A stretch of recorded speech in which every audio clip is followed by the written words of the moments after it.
Welcome to Mee TV news. నేను మీ మౌనిక. ఈ రోజు ముఖ్యాంశాలు: పిల్లల ఆరోగ్యమే లక్ష్యంగా ఊరుకొండలో ఉచిత వైద్య శిబిరం, చిన్నారులకు వైద్య పరీక్షలు, ఉచిత మందుల పంపిణీ. 2 నీట్ పేపర్ లీకేజ్ పై ఆగ్రహం, పెట్రోల్ డీజిల్ ధరల పెంపుపై నిరసన, అచ్చంపేట పట్టణంలో యువజన కాంగ్రెస్ భారీ ర్యాలీ. 3 జడ్చర్లలో సీఎం సభకు భారీ ఏర్పాట్లు, జూన్ 5న ముఖ్యమంత్రి రేవంత్ రెడ్డి రాక, సభ స్థలాన్ని పరిశీలించిన మంత్రి జూపల్లి కృష్ణారావు, ఎమ్మెల్యేలు. న్యూస్ 4 జడ్చర్ల ప్రజలకు అత్యాధునిక వైద్య సేవలు, నోవాస్ మల్టీ స్పెషాలిటీ క్లినిక్ ఘన ప్రారంభం, ఎమ్మెల్యే అనిరుద్ రెడ్డి చేతుల మీదుగా ప్రారంభోత్సవం. 5 కర్తవ్యానిష్టకు గుర్తింపు, సేవా పథకానికి ఎంపికైన కోస్గి సిఐ ఆవుల సైదులు, జిల్లా వ్యాప్తంగా హర్షం. నాగర్ కర్నూలు జిల్లా ఊర్కొండ మండల కేంద్రంలో విజయ్స్ ఇందిరా పిల్లల ఆసుపత్రి కల్వకుర్తి ఆధ్వర్యంలో ఉచిత వైద్య శిబిరం నిర్వహించారు. గ్రామ సర్పంచ్ మేకల మంజుల శ్రీనివాస్ల ఆధ్వర్యంలో జరిగిన ఈ శిబిరానికి ప్రజల నుండి విశేష స్పందన లభించింది. గ్రామ పంచాయతీ ఆవరణలో ఏర్పాటు చేసిన ఈ ఉచిత వైద్య శిబిరంలో ఊర్కొండతో పాటు పరిసర గ్రామాల నుండి వచ్చిన చిన్నారులకు వైద్యులు ఆరోగ్య పరీక్షలు నిర్వహించారు. సుమారు 80 మంది పిల్లలకు పైగా వైద్య పరీక్షలు చేసి అవసరమైన మందులను ఉచితంగా పంపిణీ చేశారు. పిల్లల ఆరోగ్య సమస్యలను నిర్లక్ష్యం చేయకుండా ఇలాంటి శిబిరాలను ప్రజలు సద్వినియోగం చేసుకోవాలని సర్పంచ్ మేకల మంజుల శ్రీనివాస్ కోరారు. ఈ కార్యక్రమంలో doctor L Arjun Chauhan, doctor B Gopal Krishna, hospital admin Bhaskar Reddy, సిబ్బంది, వార్డు సభ్యులు, గ్రామ పెద్దలు, తల్లిదండ్రులు, చిన్నారులు తదితరులు పాల్గొన్నారు. మండల కేంద్రంలో విజయ్స్ ఇందిరా చిల్డ్రన్స్ హాస్పిటల్ వారి ఆధ్వర్యంలో ఊర్కొండ గ్రామ పంచాయతీ సహకారంతో, గ్రామ ప్రజల సహకారంతో మన ఊర్కొండలో చిల్డ్రన్స్ ఫ్రీ హెల్త్ క్యాంపు నిర్వహిస్తున్న సందర్భంగా ఈ క్యాంపు ఊర్కొండలో నిర్వహించడానికి నిర్ణయించిన విజయ్స్ ఇందిరా ప్రియదర్శిని ఇందిరా చిల్డ్రన్స్ హాస్పిటల్ యాజమాన్యానికి, డాక్టర్లకు, స్టాఫ్ అందరికీ ప్రత్యేకంగా మా ఊర్కొండ గ్రామ ప్రజల తరఫున ధన్యవాదాలు తెలియజేస్తున్నాను సార్. ఇలాంటి క్యాంపులు మీరు ముందు ఎన్ని ఇచ్చినా కానీ మేము నిర్వహించడానికి సిద్ధంగా ఉన్నాయని ఈ సందర్భంగా తెలియజేసుకుంటూ, ఈరోజు కొంచెం కమ్యూనికేషన్ గ్యాప్తో కొంచెం రెస్పాన్స్ ఉంటుంది. ఎందుకంటే నాకు పెద్ద క్యాంపులు చేసిన ఎక్స్పీరియన్స్ ఉన్నందుకు ఇది నాకు కొంచెం నాకు సెల్ఫ్గా నాకు సాటిస్ఫాక్షన్ అనిపిస్తలేదు. పేషెంట్ల తరఫున రెస్పాన్స్ తక్కువన్నందుకు. కాకపోతే ముందు మీరు ఎప్పుడు ఒక వారం రోజుల ముందు ఎప్పుడు చెప్పినా నేను క్యాంపు నిర్వహించడానికి సిద్ధంగా ఉంటా. ఇదే కాదు, ఏ క్యాంప్ అయినా సరే. అందులో భాగంగా అయితే ఇప్పుడు ఈ నేటి పాలలే రేపటి పౌరులు అన్నట్టు మనకు ఈరోజు పుట్టిన పాప మొదటి రోజు నుంచి ముందు యుక్త వయసుకు వచ్చే వరకు వాళ్ళని ఎంతో పౌష్టిక ఆహారం కానీ, సరైన హాస్పిటలైజ్ కానీ, మందులు కానీ, డాక్టర్ల సలహాల మేరకు వాళ్ళని కాపాడుకున్నట్టయితే వాళ్ళు హెల్తీ బాయ్స్గా, ఆ తర్వాత హెల్తీ యువకులుగా మన దేశానికి అంటే సేవలు చేయగలుగుతారు. కాబట్టి పిల్లలని కనడంతో పాటు వాళ్ళ ఆరోగ్యాన్ని కాపాడడం తల్లిదండ్రుల యొక్క ఎంతో ముఖ్య ప్రాధాన్యత. వాళ్ళని పిల్లలను కనడమే కాదు, కన్న తర్వాత వాళ్ళ ఆరోగ్యాలను కాపాడి వాళ్ళని యొక్క భవిష్యత్తు యువకులుగా తీర్చిదిద్దడం, భవిష్యత్తు దేశ ప్రజలుగా తీర్చిదిద్దడం మన వంతు బాధ్యత. కాబట్టి దాన్ని దృష్టిలో పెట్టుకొని ఇలాంటి అవకాశం వచ్చినప్పుడు ఎంతో కాస్ట్లీ మందులు, విలువైన మందులు, ఎన్నో లక్షల రూపాయల విలువ చేసే మందులు మనకు ఫ్రీగా ఇవ్వడానికి డాక్టర్లు ముందుకొచ్చి చేస్తున్నప్పుడు మనం కూడా డాక్టర్ల సలహాల మేరకు దాన్ని సద్వినియోగం చేసుకోవాలని చెప్పి ఈ అవకాశం మా మండల కేంద్రందుకు డాక్టర్లకు అందరికీ మళ్ళొకసారి ప్రత్యేకంగా ధన్యవాదాలు తెలియజేసుకుంటూ, మీ డాక్టర్స్ కూడా మీరు సూచనలు చెప్పగలరని చెప్పి తెలియజేసుకుంటూ ముగిస్తుంది.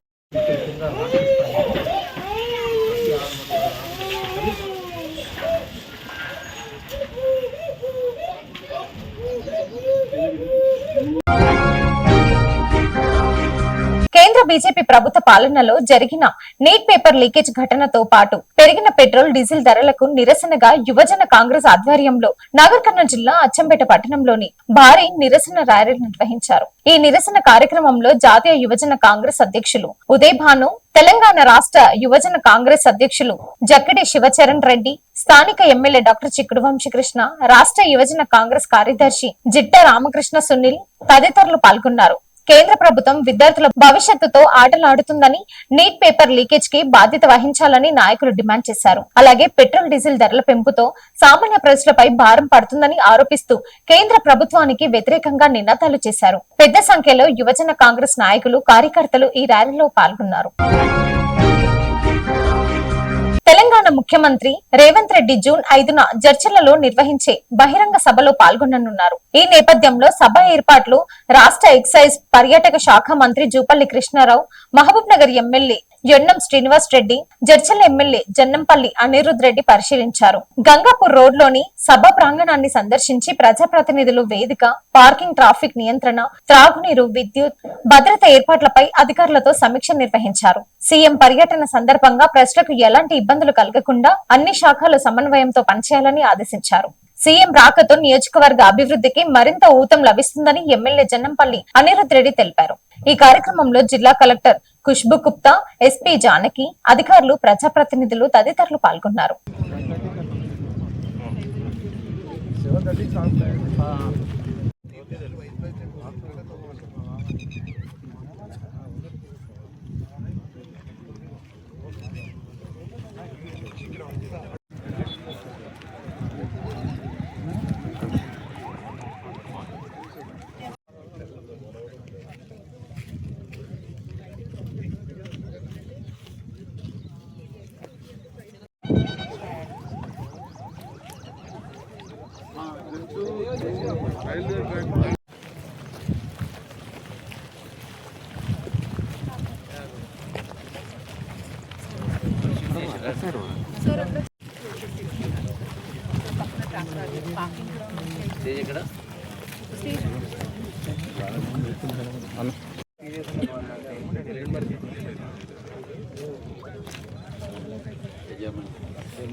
ఇక్కడ ఉంటుందన్న అటు ఫేసింగ్ ఈ గ్రౌండ్ అంతా. ఇప్పుడు ఇష్యూ ఒకటి ఉందన్న, ఇదంతా ఫేస్ ఫోర్కాస్ట్ అయితే 60% రెయిన్ఫాల్. జర్మన్ అవి కవర్ చేయాలంటే వాళ్ళు మాకు 4 days అవుతాం, కానీ 2 days అయితే మేము చేయలేము. వేరే ఓకే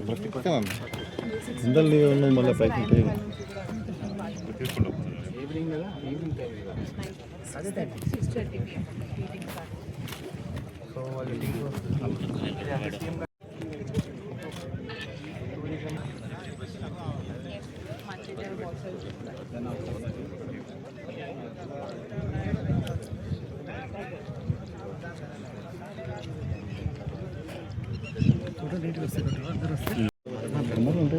ఇందాక వచ్చిన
జడ్చర్ల పట్టణంలో నూతనంగా ఏర్పాటు చేసిన నోవస్ మల్టీ స్పెషాలిటీ క్లినిక్ ను ఎమ్మెల్యే జన్నంపల్లి అనిరుద్ రెడ్డి ప్రారంభించారు. కార్డియాలజీ, డెర్మటాలజీ విభాగాలతో ఏర్పాటు చేసిన ఈ క్లినిక్ ప్రజలకు నాణ్యమైన వైద్య సేవలు అందించనుంది. బాదేపల్లి కల్వకుర్తి రోడ్లోని ప్రేమ్ రంగ గార్డెన్ సమీపంలో ఏర్పాటు చేసిన క్లినిక్ ను MLA Jannampalli Anirudh Reddy ribbon cut చేసి ప్రారంభించారు.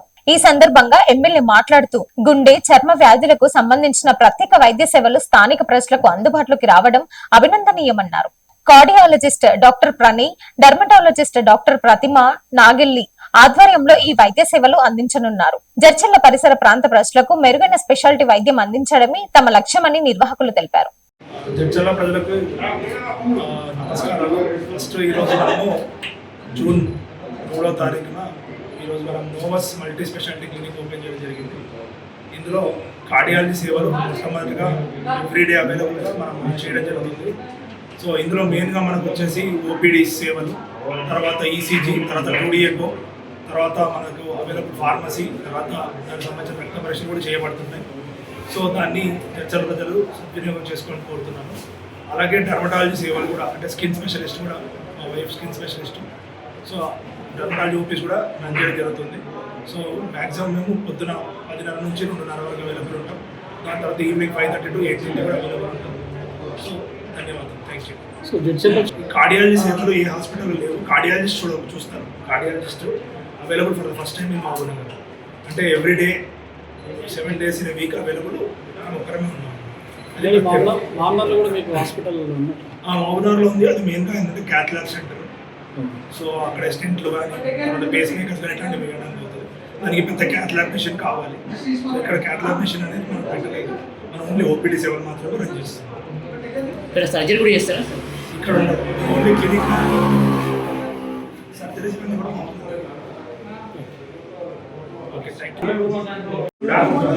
శుభాకాంక్షలు తెలియజేస్తూ మరి ఈరోజు అంటే జూన్ 3వ తారీఖున మన జడ్చర్లలో ఈ యొక్క నేబర్స్ కార్డియక్ ఓపీ స్టార్ట్ చేయాలని చెప్పి నిశ్చయించుకున్నాం. కాబట్టి సో అదేవిధంగానే ఈరోజు మా వైద్య వృత్తిలో మేమంతా కూడా అందరితో మమేకమై తర్వాత ఇక్కడ కార్డియాలజీ సేవలు అందించాలని చెప్పి ఇప్పుడే నా కుమారుడు, నాకు లెఫ్ట్ సైడ్ నన్నయ్య ఉన్నాడు, తర్వాత రైట్ సైడ్ నా డాక్టర్ పద్మ గారు ఉన్నారు. తర్వాత తను కూడా డెర్మటాలజీ సేవలు, నన్నయ్య కూడా కార్డియాలజీ సేవలు ఈ యొక్క చర్చలలో అందించాలని చెప్పి వాళ్ళు ఇక్కడ నీవస్ హాస్పిటల్ అని ఒక ఓపీ విభాగాన్ని ఉంచుకొని తర్వాత ఇక్కడ వచ్చినటువంటి ప్రజలకు సేవ చేయాలని చెప్పి తర్వాత వాళ్ళు నిశ్చయించుకొని తర్వాత ఈరోజు ఇనాగ్రేషన్ పెట్టుకుందామని చెప్పి తెలియజేసినారు. మరి వాళ్ళకి కానీ మీ పత్రికా మిత్రులందరూ కూడా ధన్యవాదాలు. ఎందుకంటే ఈ యొక్క విషయము అందరికీ కూడా తెలవాలా. తర్వాత ఇంతకుముందు ఒక మన జడ్చర్ నుంచి మన పత్రికా మిత్రుడు ఒక ఆయనకు బాగాలేకపోతే జడ్చర్ల నుంచి వచ్చేస్తే తర్వాత ప్రణయ్ ఇక్కడ ఆయనకు మరి యాంజియోగ్రామ్ చేసి స్టంట్ వేయడం కూడా జరిగింది. తర్వాత ఆయన మన ఒక మ్యారేజ్ కూడా పిలిస్తే తను వచ్చినా నేను రాలేకపోయినాను. తర్వాత ఆయన కూడా పాపం చాలా అంటే ఈ యొక్క పత్రికా ముఖంగా కానీ మన ఎలక్ట్రానిక్ మీడియా కానీ తనకు కూడా ఇంటర్వ్యూ ఇచ్చాడనమాట. నాకు ప్రణయ్ చాలా బాగా చేశాడు, తర్వాత నేను మంచిగా అయిపోయినాను అని చెప్పి సార్ ప్రణయ్కి నేను ఎప్పుడు రుణపడి ఉంటాను అని చెప్పి కూడా ఆయన తెలియజేసినాడు. ఎప్పుడైనా అంటే పేషెంట్లు నేను గత 40 సంవత్సరాల నుంచి మహబూబ్ నగర్లో పనిచేయడం జరుగుతూ ఉంది. దాంట్లో గవర్నమెంట్ సెక్టర్లో 29 సంవత్సరాలు 3 నెలలు ట్రాన్స్ఫర్ లేకుండా మన గవర్నమెంట్ హాస్పిటల్లో నేను పనిచేశాను. నాకు ట్రాన్స్ఫర్ అనేది తెలియదు. మహబూబ్ నగర్కు రావడము, మరి మహబూబ్ నగర్ నుంచి మళ్ళీ సూట్ కేసు కూడా సర్దుకొని మళ్ళీ వేరే ఊరికి పోలేదు, ఇక్కడనే మహబూబ్ నగర్లో ఉండిపోయినాను. ఇక్కడ ఉన్నటువంటి ప్రతి ఒక్కరూ అంటే మన శ్రీనివాస్ రెడ్డి ఫాదరు కృష్ణారెడ్డి గారు ఎక్స్ఎమ్మెల్యే, తర్వాత గోపాల్ రెడ్డి గారు మన గుడిగన్పల్లి ఆయన X ZP chairman, DCC chairman అన్నీ ఉన్నాడు ఆయన. తర్వాత అదేవిధంగానే సుధాకర్ రెడ్డి గారు కూడా ట్రాన్స్పోర్ట్ చైర్మన్గా ఉన్నారు ఆర్టీసీ మన ఇక్కడనే జడ్చర్ల నుంచి. అదేవిధంగా లక్ష్మారెడ్డి గారు కానీ, మరి ఎర్రశేఖర్ కానీ, ఎర్ర సత్యం కానీ, మరియు ఈరోజు మనం ఉన్నట్టు అనుగురెడ్డి గారు కానీ, వీళ్ళందరూ కూడా అంటే అందరితో అంటే మాకు డాక్టర్లను కాబట్టి మాకు ఈ యొక్క పొలిటికల్ పార్టీతో సంబంధం లేదు. ఎవరు వచ్చినా కానీ కూడా మేము అందరినీ సమాన దృష్టితో చూసుకొని అందరికీ కావాల్సిన సేవలు అందించాలని చెప్పి మరియు మహబూబ్ నగర్లో ఒక మంచి హాస్పిటల్ అంటే డాక్టర్ శామ్యుల్ సూపర్ స్పెషాలిటీ పిల్లలు నా పేరే పెట్టుకున్నారు. దాంట్లో బాబు కార్డియాలజిస్టు, తర్వాత డాక్టర్ డెర్మటాలజిస్టు, మరియు నా కూతురు ఎంఎస్ ఓబీజీ ఇన్ఫర్టిలిటీ, మరి నా అల్లుడు కూడా గ్యాస్ట్రోఎంట్రాలజిస్టు. వాళ్ళందరూ కూడా అంటే అకార్డింగ్ టు ద నామ్స్ మేము మంచి హాస్పిటల్ కూడా నిర్మించినాము. దాంట్లో మరి హైదరాబాద్లో లేనటువంటి క్యాథ్ ల్యాబ్ను మహబూబ్ నగర్లో మేము పెట్టగలిగాము. తర్వాత మహబూబ్ నగర్లో మరి జపాన్ నుంచి తర్వాత షిమార్ట్ మిషన్ అనేది మహబూబ్ నగర్లో ఎవరి దగ్గర కూడా లేదు. ఇట్లా ఎస్పీఎస్లో కానీ గవర్నమెంట్లో కానీ ప్రైవేట్లో కానీ ఎవరి దగ్గర లేదు. మరి అత్యాధునికంగా మరి చాలా అంటే ఎక్కువ రేట్ అయినా కానీ మరి ప్రజలకు మంచి సేవలు అందించాలని చెప్పి మంచి క్యాథ్ ల్యాబ్ నిర్మించినాము. మన హైదరాబాద్ నుంచి డాక్టర్ రఘుని మీరు ఇంటర్ ప్రైమ్ హాస్పిటల్లో కార్డియాలజిస్టు, ఆయన వచ్చి మా హాస్పిటల్ విజిట్ చేసి తర్వాత ఆయన చెప్పడం ఏంటంటే అయ్యా మా దగ్గర కూడా లేదు ఇంతమంది క్యాథ్ ల్యాబ్, నీ గుమ్మానికి ఇంత మంచి క్యాథ్ ల్యాబ్ పెట్టించినామని చెప్పి ఆయన తర్వాత అక్కడికి వచ్చేసి కూడా చెప్పడం జరిగింది. ఆ విధంగానే అంటే ఇక్కడ నేను చాలా రోజుల నుంచి కాబట్టి నాకు ఇర్రెస్పెక్టివ్ ఆఫ్ పార్టీ అందరూ మిత్రులే, అందరితో అందరూ ఎప్పుడు నన్ను పిలిచేవాళ్ళు.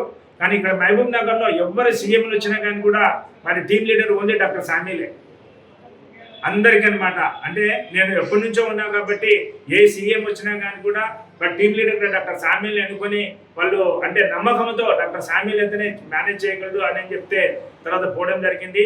అదేవిధంగానే మరి చంద్రబాబు నాయుడు బాగాలేదన్నప్పుడు బస్సు సజెషన్స్ ఇచ్చి తర్వాత బస్సునే మన ఎక్స్రే ప్లాంట్ పెట్టి తీయాలంటే అది రాదు, ఇప్పుడు కష్టము, మొబైల్ ఎక్స్రే ప్లాంట్ బస్సుకి తీయాలంటే కష్టం అని చెప్తే అప్పుడు ఆయన కోఆపరేట్ చేసి మన దగ్గర ఉన్నట్టు గద్వాలపై ఎక్స్రే కూడా తీసుకోవడం జరిగింది అనమాట.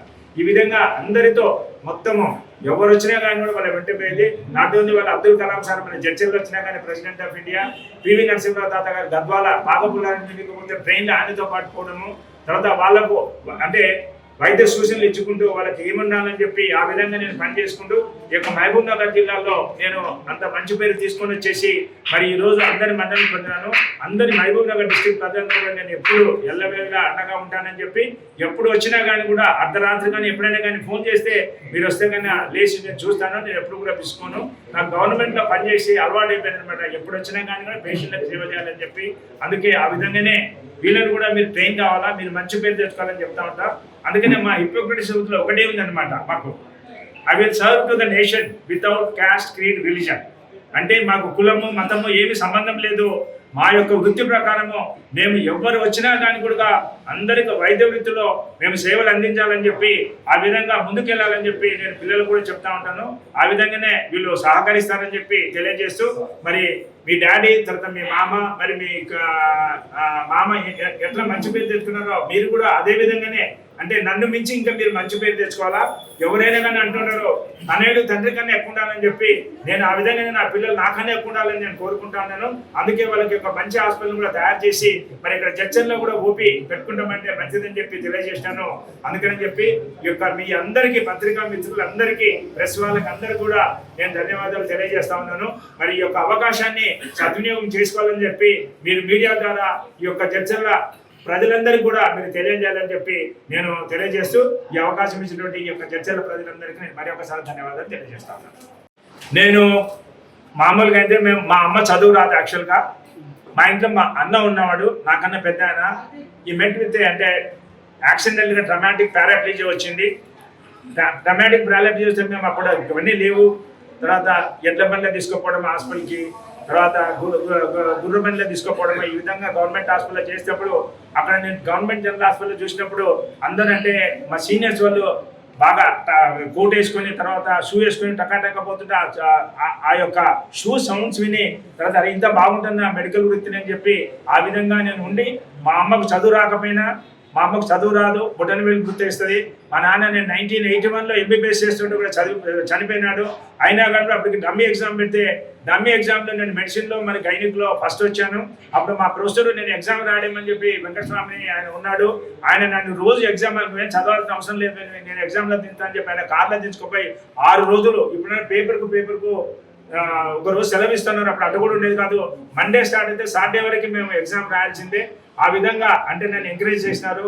తర్వాత ఇంట్లో నేను రెండో మాన్యని చెప్పి కూడా ఈ యొక్క వైద్య వృత్తిని చేయాలని చెప్పి నాకు ఎన్నోసార్లు పొలిటికల్ అవకాశం వచ్చినా కానీ వైద్య వృత్తిని మించినది లేదు, అందరితో ఉండాలని చెప్పి మరి నాకు 1982లో మా దగ్గర కోట్ల విజయప్రకాష్ రెడ్డి గారు నేను ఎమ్మెల్యే టికెట్ ఇస్తాను కంటెస్ట్ చేయని అంతా నేనే పెడతాంటే కూడా మా సార్ వాళ్ళు ఒప్పుకోలేదు, నువ్వు మంచి స్టూడెంట్ వద్దు, అది ఒక 5 సంవత్సరాలు మాత్రమే, తర్వాత నువ్వు మాజీ అయిపోతావు, నువ్వు ఎంబీబీఎస్ చేసి మంచి డాక్టర్గా అయితే కన్నా నీవు జీవితాంతం డాక్టర్ని ఉంటా అని చెప్పి మా యొక్క ఎన్ఆర్ రావు సార్ కానీ వెంకటస్వామి సార్ కానీ వాళ్ళు చెప్పడం వల్లనే వాళ్ళ యొక్క ప్రోద్బలంతోనే నేను యొక్క ఎండీ చేయడం జరిగింది. ఎండీ కూడా మరి అప్పట్లో అందరూ కూడా వేరే రాష్ట్రాల నుంచి వచ్చేవాళ్ళు ఎగ్జామినర్స్. దాంట్లో ఆయన 100 పాస్ అయితే 4వ ఇస్తారు డిగ్రీ అనే వాళ్ళు. నేను 3 గంటల వరకు చదివి first time MD general medicine అప్పట్లోనే కర్నూలు మెడికల్ కాలేజ్లో first time MD general medicine తీసుకొని తర్వాత మెరిట్ స్కాలర్షిప్లో తీసుకొని బయట ప్రయత్నించి నా తర్వాతనే అందరూ కూడా MD general medicine first time తీసుకోవడం అనేది కర్నూలు మెడికల్ కాలేజ్ జరిగింది. ఆ విధంగా ఈ యొక్క వైద్య వృత్తిలో నేను మా అన్నకి ఇట్లా అయింది కాబట్టి మా అన్నకు సేవ చేసుకుంటూ తర్వాత ఆయన బెడ్ రిడన్ అయినా కానీ కూడా 45 years మరి మేము ఆయన పారాప్లీజియా అయినా కానీ ఆయన నడవకపోయినా కానీ కూడా ఆయన మేము తీసుకున్నాము. ఆయన కోసం 3 మనుషులు నేను డాక్టర్ అయిన తర్వాత రౌండ్ క్లాక్ పెట్టాను మాట చూసుకోవాలని చెప్పి వాళ్ళకు నెల జీతాలు ఇచ్చుకుంటూ ఆయన చూసుకోవాలని చెప్పి తర్వాత ఆయన లాస్ట్లో మేము కోల్పోయినాము.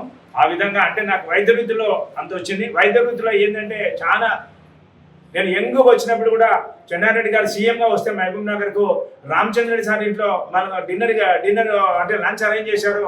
ఆ డైనింగ్ టేబుల్ మీద మళ్ళీ నేను ఆ వయసులో నేను కూర్చున్న దానికి అరుణో కాదు తెలుసు. బట్ ఆయన చెన్నారెడ్డి గారు ఒకటే చెప్పారు, అయ్యా నేను ఎంబీబీఎస్ ఎండి డాక్టర్ రా కూర్చో.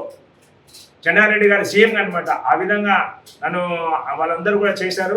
సో అవన్నీ చూసిన తర్వాత అరే ఒక డాక్టర్ వృత్తికి ఇంత బాగుంటుందని చెప్పి ఎవరైనా పిలుస్తారు, ఎవరికైనా సేవ చేయొచ్చు. మనకు పార్టీలతో సంబంధం లేదు, మన పేద ప్రజలు చేయాలా, వైద్య వృత్తిని మనం ముందుకు తీసుకెళ్లాలని చెప్పి ఆ విధంగా ఈ యొక్క హాస్పిటల్ మరి స్థాపించడం అనేది జరిగిందనమాట. మరి ఒకసారి మీ అందరికీ పత్రికా మిత్రులందరూ కూడా ధన్యవాదాలు సార్. ప్రైవేట్ హాస్పిటల్లో అయితే మాకు ఫీజులో ఎక్కువ తీసుకుంటారు అని ప్రజల దృష్టిలో ఉంది. మరి మీకు హాస్పిటల్ నుంచి ఎలాంటి బెనిఫిట్స్ ఉన్నాయి ప్రజలకు? సో ప్రైవేట్ హాస్పిటల్ అంటే ఇప్పుడు మహబూబ్ నగర్ లో మన దగ్గర స్టంట్ వేస్తే 1.5 lakhs తీసుకుంటారు. అదే హైదరాబాద్ పోతే కన్నా 4.5 lakhs తీసుకుంటారు. ఉన్నారు కూడా మన అంబులెన్స్ డ్రైవర్ ఉన్నాడు. మేము మా అమ్మను అడ్మిట్ చేసినా కానీ యశోద హాస్పిటల్లో నా కొడుకు డాక్టరు, మేమందరం ఇంట్లో 6 మంది డాక్టర్లు ఉన్నా కానీ కూడా అక్కడ ఏ మాత్రం ఎగ్జామ్షన్ లేదు. 4.5 lakhs బిల్ వేయాలి. స్టార్టింగ్ అంటే 4.5 lakhs కట్టించాము. అట్లాంటి 4.5 lakhs మన దగ్గర 1.5 మహా అంటే మరి 2 సార్లు అయితే మన దగ్గర 2.5 అవుతుంది. అదే హైదరాబాద్ మా తమ్ముని కూడా మెడికవర్ లో నేను 5.5 lakhs పే చేసి వచ్చాను. నా తర్వాత 4th బ్రదర్ అనమాట. వాళ్ళు ఏ మాత్రంలో కన్సల్ట్ చేయలేదు. ఆడ పోతే అన్ని ఎంటర్ చేసుకుంటారు, తర్వాత మనకు బిల్ ఇస్తారు, బిల్ కట్టాలంటారు. ఇక్కడైతేనేమో మనకు చాలా మంది ఫోన్ చేస్తుంటారు. ఇప్పుడు లక్ష్మారెడ్డి గారు ఫోన్ చేసినారు, అన్న చాలా బిధుర్లే, చాలా కన్సెషన్, అన్న నువ్వు చెప్పే నువ్వు ఎంత తీసుకుంటే అంత తీసుకుంటాము. అట్లా ప్రతి ఒక్కరికి మనం ఇక్కడ కన్సెషన్ ఇస్తాం. మరి హైదరాబాద్ పోతే ఎవరు మేము దగ్గర కూడా రానియరు. అక్కడ బిల్లు చేతికి ఇచ్చి బిల్లు కట్టేయమంటారు. ఇక్కడ మనం డిస్ట్రిక్ట్ ఉండడం వల్ల ప్రతి ఒక్కరు ఫోన్ చేస్తారు. నేను చాలా సంవత్సరాల నుంచి కాబట్టి అన్న బాబుకు చెప్పు, లేకపోతే అన్న చన్నీలాగా చెప్పు, మీరు ఏమైనా కన్సెషన్ చెప్పినా మన వాళ్ళన్నా, మన కాన్స్టిట్యూన్స్ అన్నా, మన వాళ్ళంటే ఆ విధంగా ప్రతి ఒక్కరికి కూడా నేను ఇస్తా ఉంటా. తర్వాత నేను మినిమం ఫోన్ చేస్తే మీరు 10% కన్సెషన్ ఇవ్వాలని చెప్తా ఉంటాను పిల్లలకి. తర్వాత ఎవరైనా ఎమ్మెల్యేలు తర్వాత అట్లా వాళ్ళు ఫోన్ చేస్తే వాళ్ళు 15% అని చెప్పి నేను తప్పకుండా కూడా మన ప్రజలకు తప్పకుండా నేను కన్సెషన్ ఇప్పించి మన ప్రజలకు సేవ చేయాలన్న దృక్పథంతోనే నేను ముందుకు వెళ్తున్నా అని చెప్పి కూడా మీకు తెలియజేస్తాను. ఆరోగ్యశ్రీకి సంబంధించి ఏమైనా ఇక్కడ బెనిఫిట్స్ ఉన్నాయా? ఆరోగ్యశ్రీకి సంబంధించి ఏమైనా బెనిఫిట్స్ అంటే ఉన్నాయా? దీనికి ఆరోగ్యశ్రీ కోపిల్ ఆరోగ్యశ్రీకి హాస్పిటల్ రికగ్నిషన్ ఉండాలన్నమాట. ఇక్కడ వర్తిస్తుందా సార్? ఇక్కడ వర్తించాలి ఆరోగ్యశ్రీ. తర్వాత వాళ్ళకి వస్తే కానీ అక్కడికి మనం మూవ్ చేసి ఆరోగ్యశ్రీ కార్డు ఉంటే కానీ ఎక్కడైనా మన ఎస్వీఎస్ కానీ అటు పక్కన ఆరోగ్యశ్రీ ఉన్న హాస్పిటల్ మనం చెప్పవచ్చు. తెలంగాణ రాష్ట్ర ఆవిర్భావ దినోత్సవాన్ని పురస్కరించుకొని రాష్ట్ర ప్రభుత్వం ప్రకటించిన ప్రతిష్టాత్మక సేవా పథకానికి కోస్గి సిఐ ఆవుల సైదులు ఎంపికయ్యారు. పోలీస్ శాఖలో విశేష సేవలు, శాంతి భద్రతల పరిరక్షణ, నేరాల నియంత్రణ, ప్రజా సమస్యల పరిష్కారంలో సమర్థవంతంగా పనిచేసినందుకు ఈ గౌరవం లభించింది. గ్రామీణ ప్రాంతాల్లో పోలీసు ప్రజా సంబంధాల బలోపేతం, మహిళల భద్రత, సైబర్ నేరాలపై అవగాహన, రోడ్డు భద్రత కార్యక్రమాల్లో ఆయన ప్రత్యేక చొరవ చూపారు. ప్రజలకు అందుబాటులో ఉండే అధికారిగా గుర్తింపు పొందిన సిఐ ఆవుల సైదులు సేవా పథకానికి ఎంపిక కావడం పట్ల జిల్లా వ్యాప్తంగా హర్షం వ్యక్తం చేస్తున్నారు. ఈ సందర్భంగా తనను ప్రోత్సహించిన ఉన్నతాధికారులు, సహచర సిబ్బంది, ప్రజలకు ఆయన కృతజ్ఞతలు తెలిపారు. Thanks for watching.